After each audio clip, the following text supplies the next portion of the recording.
Seja bem-vindo a mais um vídeo do nosso canal Gladiador Jurídico. Então vamos dar continuidade à segunda parte a respeito da aula Código de Trânsito Brasileiro, para aqueles que querem prestar concurso para a Guarda Civil Municipal.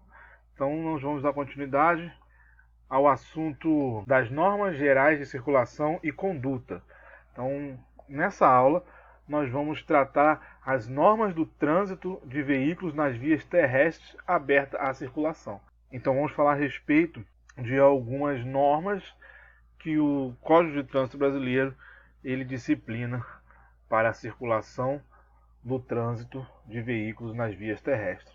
A primeira norma que o Código traz para nós é a seguinte: a circulação far-se-á pelo lado direito da via, admitindo-se as exceções devidamente sinalizadas.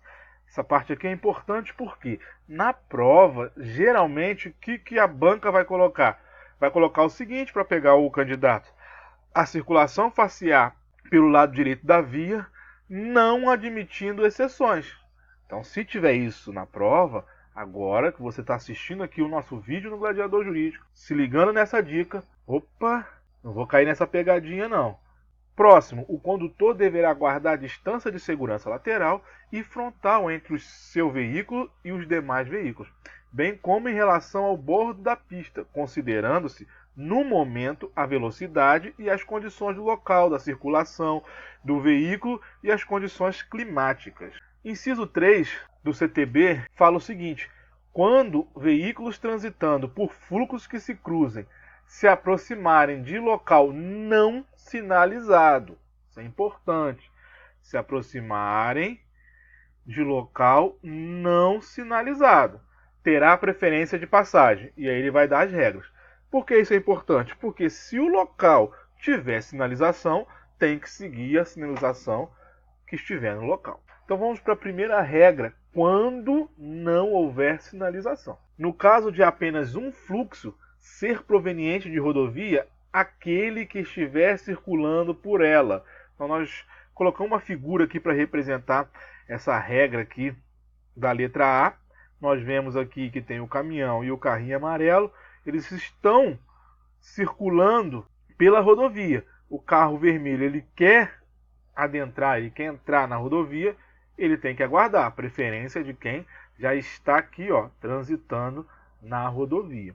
B, no caso de rotatória, aquele que estiver circulando por ela. Então, como vocês conseguem visualizar aí, o carrinho vermelho aqui, ele está circulando pela rotatória. Então, o carrinho amarelo aqui, ele tem que aguardar o carro vermelho, que é preferência dele. E aqui não tem sinalização, tá, pessoal? Tá vendo? Não tem sinalização aqui na figura A e não tem sinalização aqui na figura B. Então, o carro que estiver circulando pela rotatória tem preferência. E no último, nos demais casos, o que vier pela direita do condutor. Então, terá preferência de passagem o que vier pela direita do condutor, que é o exemplo da figura C. O carro azul já está saindo da rotatória e aqui ele saiu da rotatória. O condutor está aqui, nesse pontinho vermelho aqui, onde estou colocando aqui. O condutor está aqui. À direita do condutor está vindo o carro vermelho. Então a preferência de quem? Do carro vermelho, conforme indica aqui a setinha. Tá ok? Podemos então dar prosseguimento? Então, inciso 4. Quando uma pista de rolamento comportar várias faixas de circulação no mesmo sentido, são as da direita destinadas ao deslocamento dos veículos mais lentos e de maior porte, quando não houver faixa especial a eles destinada. E as da esquerda, destinada à ultrapassagem e ao deslocamento dos veículos de maior velocidade. Inciso 5. O trânsito de veículos sobre passeios, calçadas e nos acostamentos só poderá ocorrer para que se adentre ou se saia dos imóveis ou áreas especiais de estacionamentos. Inciso 6. Os veículos precedidos de batedores terão prioridade de passagem, respeitadas as demais normas de circulação. E aí fica aquela pergunta: pô, professor, o que significa aí veículos precedidos de batedores? O que vem a ser batedores? Batedores são policiais ou soldados que em um automóvel ou motocicleta precede, com o objetivo de segurança, as autoridades oficiais ou uma pessoa importante. Então, por exemplo, vai vir uma pessoa importante na sua cidade e precisa de uma segurança, de uma guarda. Então, um policial ou um soldado, ele vai preceder, estando num veículo, num automóvel, numa motocicleta, ele vai preceder a condução, né, dessas autoridades ou dessa pessoa importante. E aí, nesse caso, esses veículos, eles terão prioridade de passagem, respeitadas as demais normas de circulação.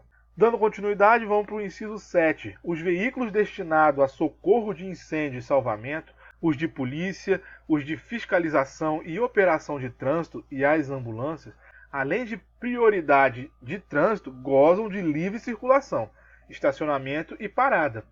E aí vem aqui, por isso que está até de vermelho, quando em serviço de urgência e devidamente identificados por dispositivos regulamentares de alarme sonoro e iluminação vermelha intermitente, observadas as seguintes disposições. E aí o código, ele coloca algumas regras a respeito desse assunto. Letra A. Quando os dispositivos estiverem acionados, indicando a proximidade dos veículos, todos os condutores deverão deixar livre a passagem pela faixa da esquerda. Então, indo para à direita da via e parando se necessário. Os pedestres, ao ouvir o alarme sonoro, deverão aguardar no passeio, só atravessando a via quando o veículo já tiver passado pelo local. E aqui então ele está falando orientação para os pedestres. Letra C. O uso de dispositivo de alarme sonoro e de iluminação vermelha intermitente só poderá ocorrer quando da efetiva prestação de serviço de urgência. Então aqui já é uma orientação para aqueles veículos que está falando aqui no inciso 7. Letra D. A prioridade de passagem na via e no cruzamento deverá se dar com velocidade reduzida e com os devidos cuidados de segurança, obedecidas às demais normas do Código de Trânsito. Inciso 8. Os veículos prestadores de serviços de utilidade pública, quando em atendimento na via, gozam de livre parada e estacionamento no local da prestação de serviço, desde que devidamente sinalizado, devendo estar identificados na forma estabelecida pelo CONTRAN. Então aqui, que nós podemos destacar é o seguinte: quando em atendimento na via, ok? Também, desde que esteja devidamente sinalizados.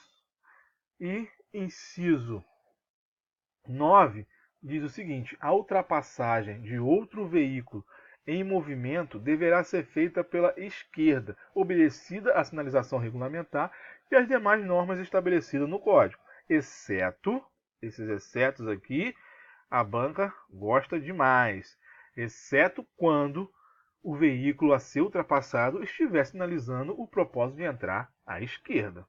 E aí acaba sendo uma exceção. Inciso 10. Todo condutor deverá, antes de efetuar uma ultrapassagem, certificar-se de que nenhum condutor que vem atrás haja começado uma manobra para ultrapassá-lo. B. Quem o precede na mesma faixa de trânsito não haja indicado o propósito de ultrapassar um terceiro. C.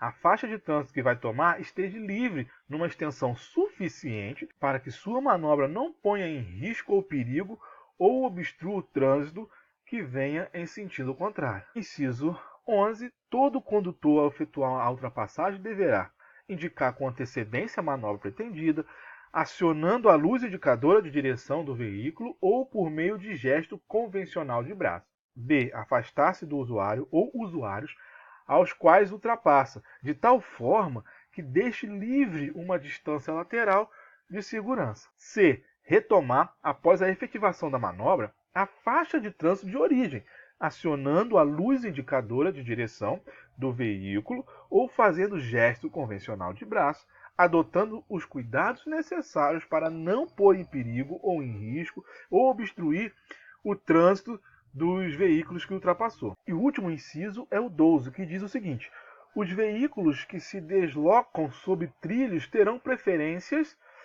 de passagem sobre os demais, respeitados as normas de circulação.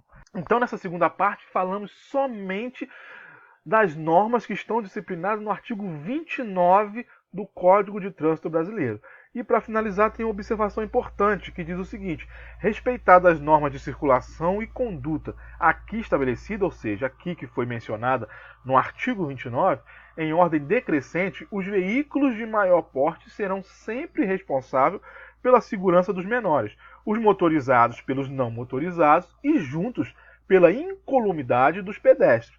Então aqui o que nós podemos destacar é o seguinte, que os veículos de maior porte serão sempre responsáveis pela segurança. Não está dizendo que eles serão sempre os culpados em caso de acidente. Então isso tem que ficar bem claro. Então chegamos a mais um término da nossa aula. Se você gostou, deixa um like no nosso vídeo. Não se esqueça de se inscrever no canal e compartilhar com outras pessoas para que também elas possam ter acesso a essas informações. Um forte abraço e até a próxima.